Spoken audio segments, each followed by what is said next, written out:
Good morning, fam, and happy Thursday to you. Congratulations for making it over the hump of Wednesday. This is Dr. Tommy Pringle coming to you again with another encouraging and inspirational message for this Thursday. Yesterday, we talked about allowing your light to shine before men so they can see your good works and glorify our Father in heaven.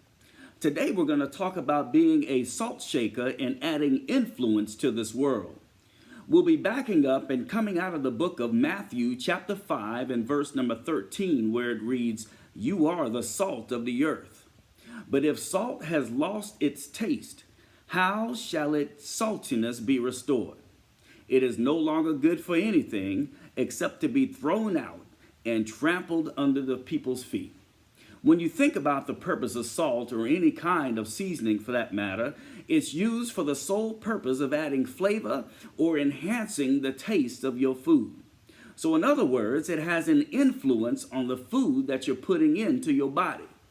So when we think about it from that perspective, Jesus is telling us that we are to have an influence on the world by spreading the salt. And the salt that we're spreading is the Word of God, both verbally and physically. Verbally, by speaking it into the lives of others, and physically, by living it before others. When speaking it into the lives of others, it is consumed or taken into the body spiritually. And once it is digested, it has and is able to have an influence on that person's life, just like food. But also like food, it has to either come out at some point in time and in some shape, form, or fashion, or it's embedded itself into the body as a mass, whether it be good or bad. The bad part that is added to the body is considered to be added as fat and has a tendency to weigh the body down and hinders healthy growth, maturity, and endurance. The good part that is added to the body is promotes healthiness and influences and adds strength, health, and endurance to the body. The same holds true for what we're speaking into the lives of other people.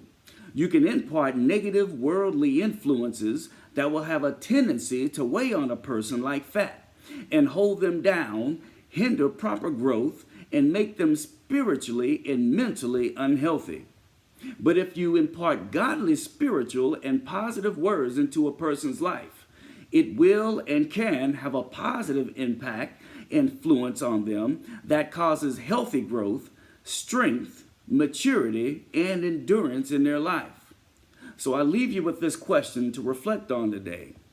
Are you shaking and imparting salt of positive influences on the life of others? Or are you shaking and imparting salt of negative influences on the life of others, which can hinder their growth, their maturity, and progression? I love you with the love of the Lord. Be blessed this week.